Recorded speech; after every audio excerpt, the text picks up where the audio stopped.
Good evening and welcome to Sabina Park in Kingston, Jamaica. What was always going to be an exciting opening day in this first test match between England and the West Indies. But no one in their wildest dreams could have imagined quite how sensational it would turn out to be. From the moment England arrived here, there were worries about the state of the pitch, and so before play began, we sent Michael Holding down to investigate. Thanks, Jonathan. Well, we have got a brand new pitch out here. Brand new in the sense of it being recently relayed. But if you look on the surface, you will see that it is not as even as you would like it to be.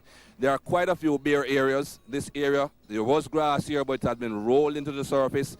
But if you look just about here, you'll see tufts of grass just sticking up. That implies that this area just might be a bit lower than this particular area. It's even worse out here. You can see the grass here, lots of grass. This is almost like it's in a valley. But this particular area should not be brought into play. It's pretty wide of off stump. All in all, I think the team that wins the toss wants to bat first. This pitch might be unpredictable, but it should be better batting first. Bob Willis was present for the toss. Michael Atherton's called a tail, and it's rolled a long way away. International referee Barry Jarman has come down tails. Michael, what are you going to do? We're going to have a bat this morning. Some late team changes for you. Yeah, Jack Russell's been ill all night and he's not fit, so Mark Butcher comes in, Alex Stewart's wicket-keeping. And how's the confidence of the team? You had some interrupted preparation, a lot of wasted time in Antigua. Yeah, but since we've been in Jamaica, you know, the preparations have gone well. We've had good practice facilities, we've played well in our warm-up games, so everybody's confident, looking forward to the match. And what's your batting order going to be now you've won the toss? Myself and Alex Stewart are going first. There's been an awful lot of talk about this Sabina Park pitch. What do you make of it, Brian? I think that you got to wait and see. First of all, I must say I have not seen it for a long time with a bit of grass on it. There is some places with grass, and it's a bit unusual. But I think you got to wait and see. Both teams got to play in it, and I think at the end of the day, the better team would always come out on top. Are you prepared to say that you would have batted had you won the toss? No, I think I would have bowled first because, as I said, it's a bit unusual to see it in this state, and I'd like to see what the ball do while we're in the field before we go into bat. So I think Michael Atherton has chosen to bat, and I would have chosen to bowl. Although Russell was unable to play, Adam Holyoke passed a fitness test and was scheduled to make his first appearance in a Caribbean Test match. For the West Indies, Mervyn Dillon was injured in the warm-up, believe it or not, and Franklin Rose was omitted. That still left 4 fast bowlers, not that they had all been needed. So the stage was set for a remarkable session of cricket. We joined play in the first over. Mike Atherton has already put 2 on the board and he's facing Courtney Walsh. Well, there's already a question mark about the bounce there. Walsh coming in fairly gently in this first over, but just have a look at this bounce. Atherton expecting the ball to come above waist height, having to drop the wrists on it. A lot of conjecture before the match about how this wicket would behave. Rather corrugated look to it. The ground staff have worked very hard to try and get those ripples out of the pitch, but not altogether successfully. And that's the alternative. One keeping low and one bouncing.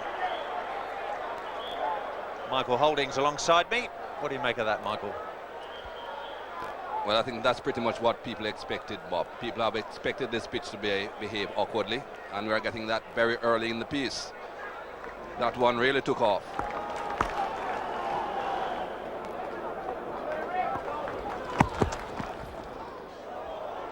And this one bounces twice before it gets through to David Williams, the West Indies wicket-keeper.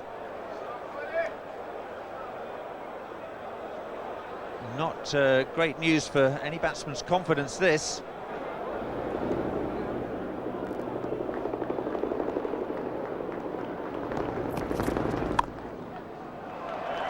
Alex Stewart on his way. Long chase for Jimmy Adams from bat pad.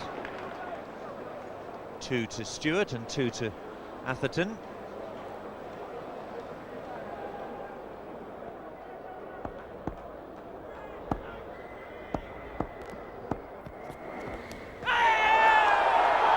Well, Stewart's rubbing his shoulder.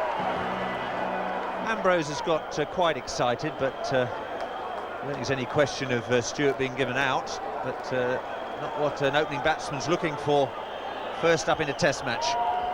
Not at all. That one really took off. Really took off, came back in at him and bounced a lot higher than Alex Stewart expected. England physiotherapist Wayne Morton quickly onto the scene. Wayne Morton and the West Indies physio, Dennis Waite, could be busy men during this test match. And quite honestly, Michael, not the sort of surface we're looking for at the start of a test match and a very important match in the context of a 5-match series. Not at all, Bob. I think this pitch certainly needs a lot to be left, has left a lot to be desired.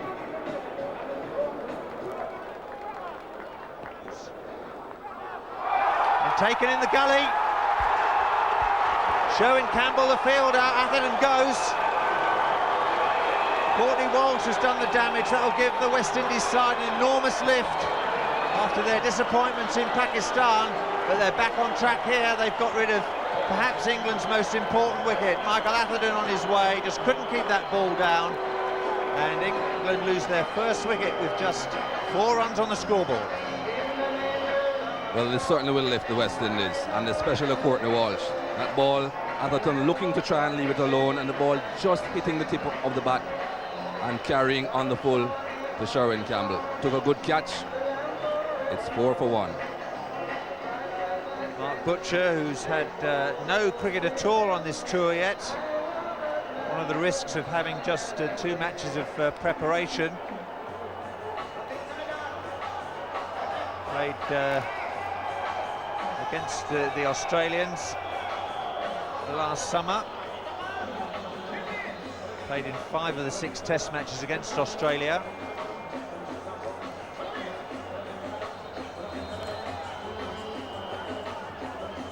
Left-hander, that may be an advantage on this pitch, but it's going to be a very, very torrid baptism here for Mark Butcher. Just net practice.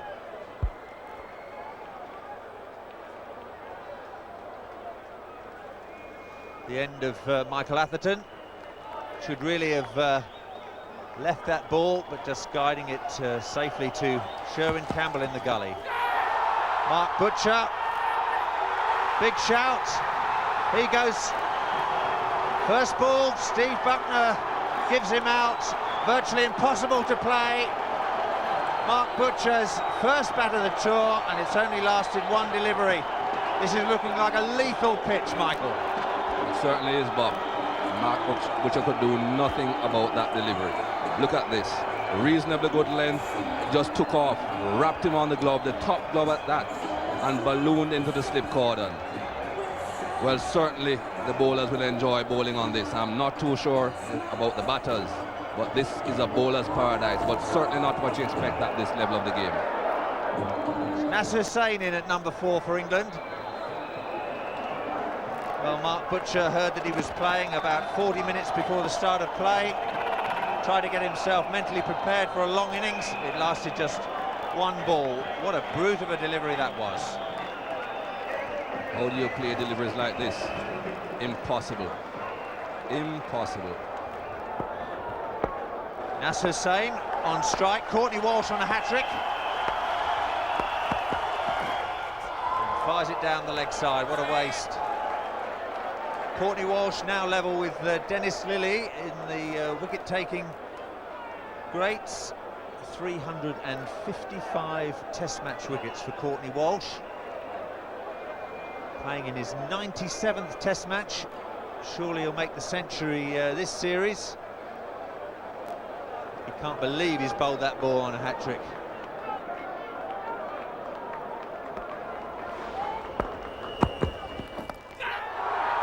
It's gone fine down to long leg. We'll have to wait for umpire Buckner's signal. There is none, so Hussain's got off the mark. He'll retain the strike.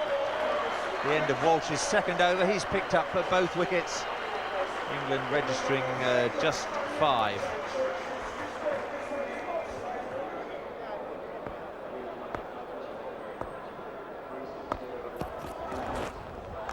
It's a fine delivery from Ambrose.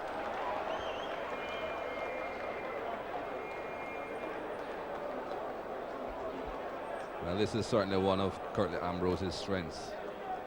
Bowls a nice tidy line and doesn't give you too much to drive. Courtney Walsh again from the Blue Mountains end. Alex Stewart on strike. He does very well there. Ball climbing again. Stewart steering it down so it bounces before the slip cordon.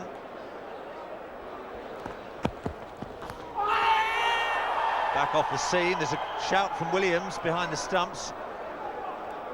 Walsh joining in the appeal. Steve Buckner says most definitely not out. And I think rightly so. Good movement off the seam, but the ball went right through. You could see the seam upright and going all the way through, remaining upright. If that had hit the edge, the seam would have wobbled to some degree. 207 of those 549 in that one glorious innings at Edgbaston last June. Extra bounce, smashes into Hussein's bottom hand.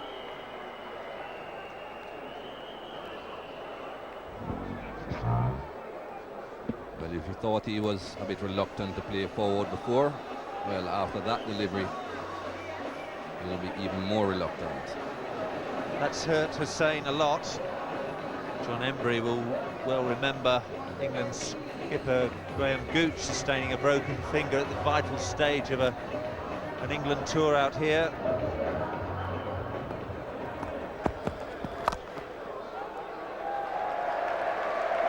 Stewart wanting two. Hussein responds to the call.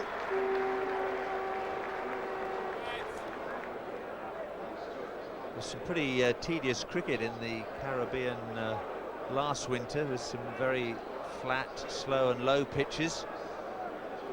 We've gone from the sublime to the ridiculous, Michael. After last season, they decided they wanted to make some changes to the pitches, but I don't think this is quite what was expected.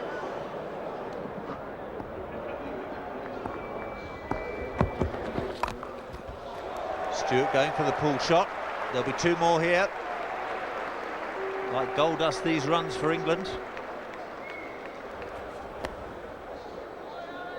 There's a lot of breathless people around the place, and I don't mean because they've been charging up and down stairs. I mean because they've been watching what has been the most extraordinary first half an hour of a test match. You could imagine all the conjecture about the pitch and all the concern proved spot on.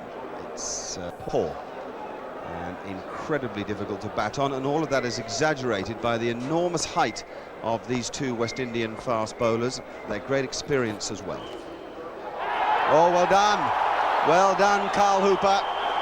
He's one of the really good catchers in the world game. Ambrose is on mark. Hussein is on way to the pavilion.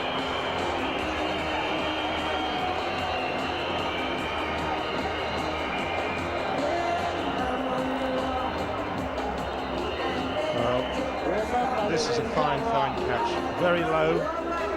Carl Hooper doesn't drop many. That's what I'm saying, maybe the bat opened a little bit, but he's gone for one, and it's 9 for 3.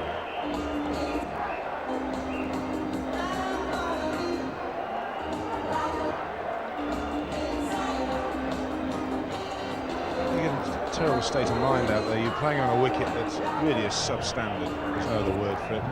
You can prepare as much as you want, you can do all the practice, you can get yourselves as fit as you like, but you just don't expect to have to play on a corrugated roof. Well, the development of the game, I mean, it's such early days, and already one team expects every ball to explode.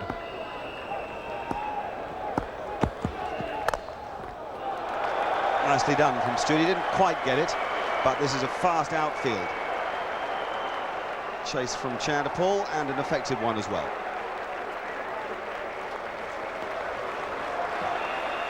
Well, this is always a nice feeling, particularly on a wicket like this when you get a ball with a bit of width. You've still got to hit it though, and Alex Stewart kept his eye on it. Didn't quite get out in the middle. Walsh to Thorpe.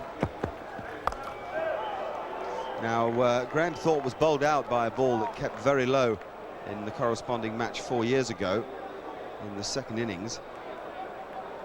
He is the pivotal man here for England, in outstanding form, very well organised mentally, and being a left-hander will definitely be an advantage against these two great bowlers.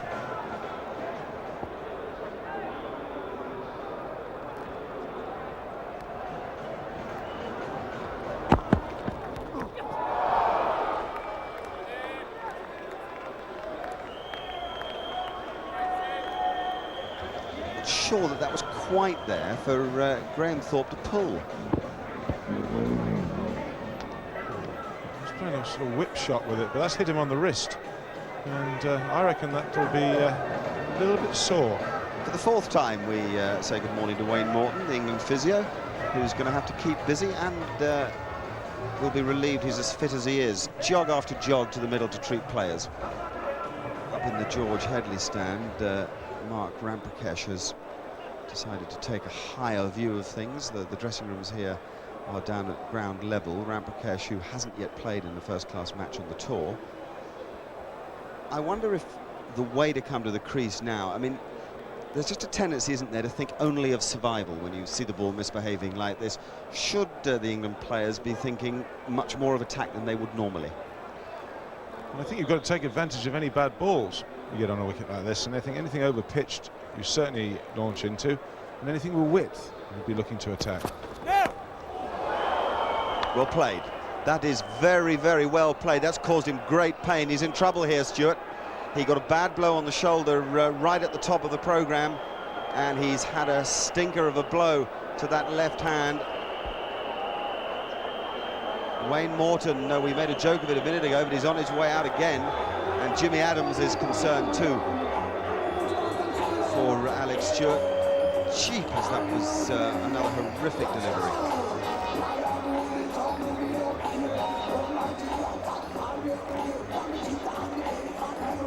Well, this wouldn't surprise me if that's done some serious damage.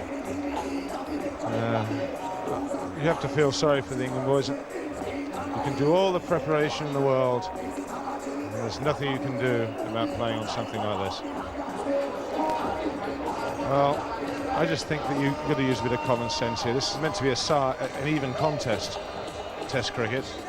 To be quite I was lucky enough to be skiing a couple of weeks ago, and I was skiing on bigger moguls that were nowhere near the size of the ones on that wicket. It really is uneven. If you stand sideways, it's almost like a sea, rolling waves down through it. And if you hit the upslope, the ball climbs. If you hit the downslope, it goes straight along the ground. It's a discussion. I wonder what Thorpe's saying. Something like, listen, Venkat, old pal, how about we all go and have a cup of tea and talk about this? I think all forms of bribery will be attempted out there at this moment in time. It's the second horrific blow to his body. He has a history of injuries to his right hand. Oh my lord! Jeez. 4 byes signalled over the wicketkeeper's head from a ball so pitched up that Alex Stewart was playing forward to it. I'm sorry, but this is a complete joke.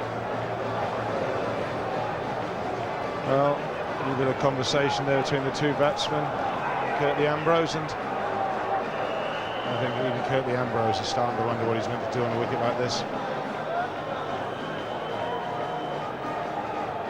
I tell you what I think is a relief is that there's some humour between the players. I think they're both well aware of the impossible nature. Look at that. That's not far off half volley. It's certainly a full length. By Ambrose standards, it's a very full length. David Williams may not be a tall man, but even a tall man had no chance of doing much about that. And that one goes about shin high. Complete nightmare.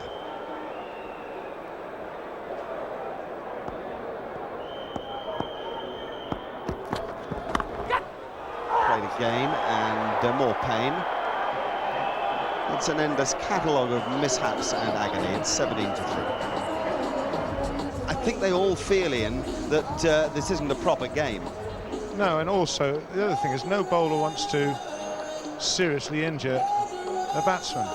And fair enough, if a bowler bowls a quick bouncer and a batsman attempts the hook shot and gets hit, well, that's fine. That's part of the game. But when you're pushing forward to a length ball and it hits you in the throat, then no player wants to be involved in that. And I think there's a genuine concern for it out there. This wicket is simply a disgrace. Venkat is on the phone to Barry Jarman, who is the match referee here. There's concern on the face of the reserve umpire and Barry Jarman, former Australian wicket-keeper in the 60s, followed into the gloves of Wally Grout. And another ridiculous delivery. Really, I don't think that they should continue now. Well, here comes Wayne Morton again. Here comes Venkat to talk to Steve Buckner. And I imagine that it can't be long before we have a meeting between Michael Atherton, Barry Jarman, hopefully, the match referee. Gee, we're going to have a problem here with the match authorities. I wonder what the Board of Control here in Jamaica are going to make of things. I wonder what the West Indian Board of Control are going to make of things. We have a signal from the umpires now. It looks to me as if they're asking for the ground staff. Well, I think quite simply that this should be called abandoned. The wicket is not worthy of any kind of cricket. Someone is going to get seriously hurt, and that is not what professional sport's about. I think Barry Jarman's been called out. Yeah, he has. He's been called out to come and have a chat with both the umpires and presumably both captains. Play got underway on schedule at 5 minutes past 10. Michael Atherton won the toss and elected to bat first. He felt that it would be the best of the pitch, primarily I think because he thought that it would keep much lower later. Everybody realised there would be some uneven bounce about. Let's have a look at some of it.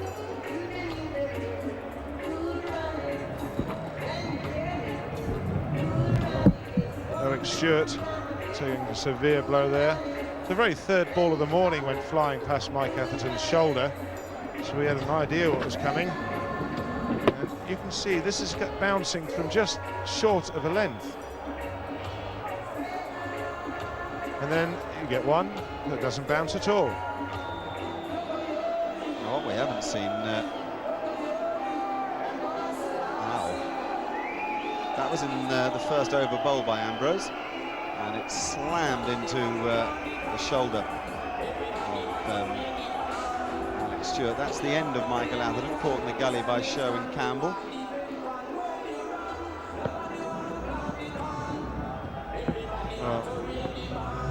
Just how do you play it? There's times like this you think, thank goodness I've retired. The players anyway are going to leave the field. But as things stand now, everybody has to take stock in the calmness of the cool in the dressing room. Yes, and I think that's where this discussion should be held, in there. It shouldn't be held in the middle of the pitch. And I think the right thing's been done. But it is without doubt something that had to be done. You can't blame the players. They didn't prepare the wicket. After a lengthy deliberation, the umpires and the match referee came to the conclusion that the match couldn't continue.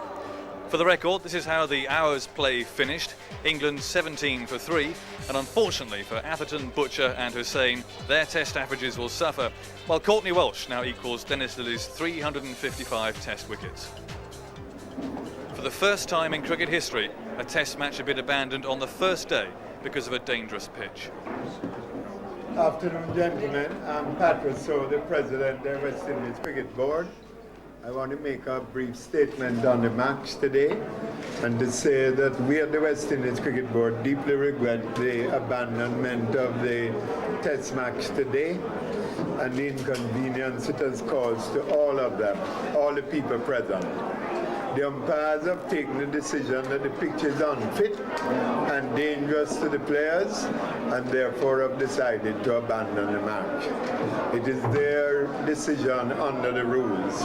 The two captains were consulted and agreed that the pitch was unfit for play. Our apologies to our sponsors, to the media, to all the members of the public, in particular to the visitors from overseas, and to the local patron, and our regret to the two teams. Well, the media reports are one thing, but what our opinion was that the pitch was suitable for a test match. I can't understand the media reports because I don't know if they played on it at all before. We made every effort to prepare the pitch in the normal manner, and we felt that the pitch would have played properly. What did the captain say? The captains were asked by the umpires as to their view of the pitch, and they both concurred with the umpires' decision. The finality is the one to take, and both captains said that they thought the pitch was unfit and dangerous for the safety of the players. Well, it was pretty obvious that the wicket wasn't too good, but it was the end of the third over that Venkat got in touch and said, "What do you think?" And I said, "I think it's horrific." I said, "But you do what you want to do because you'll get support from me." And even at that early stage, I thought it was horrific because it's not so bad if the wicket is consistently, the ball is rising consistently or keeping low consistently. We can't worry about that. But when one ball goes past your ear or hits you in the shoulder or whatever, and the next ball hits you in the ankle, that's when it's impossible to be able to play. It was clear before the game that the pitch was uneven and corrugated, and it was clear that it would only get worse. You know, we would probably, by winning the toss, have the best of the conditions first up. But you know, the West Indies turn would have come to bat, and I'm sure the conditions would have deteriorated. What was more important was that Venkat, the umpire, came to me and said that we have to have a chat at the water break, or if not at the water break, at the luncheon period. And he's one of the officials that can make a decision on the state of the match. And I think I appreciated that more. I think the umpires were in charge. I know Mike came out onto the field, and I came on at the water break. And that's the time we got together, the four of us, plus the match referee, to decide on the state of the pitch. I think everybody's got away unscathed, but that was the prime consideration, not only for me, but for the umpires and the match referee, that the safety of the players is of paramount importance. Well, you always fear for batsman's safety, particularly on a wicket that's behaving perhaps a bit like it seemed to be doing this morning. There's medals for bravery to be taken, but at the end of the day, you know, everybody wants to play on a level playing field. We've got a very, very well prepared squad, and we want to be able to carry them through the West Indies for them all to play. Is this match likely to be rescheduled? We have to look at it. We have to look at the schedule and decide when we can fit in the match. The aim is to play 5 test matches, so we're going to have a look at the schedule as soon as we're finished here. Well, a decision has now been made about rescheduling this match. It will be played in Trinidad before the second test match there and will start next Thursday. But for now, from a subdued Sabina Park, good night.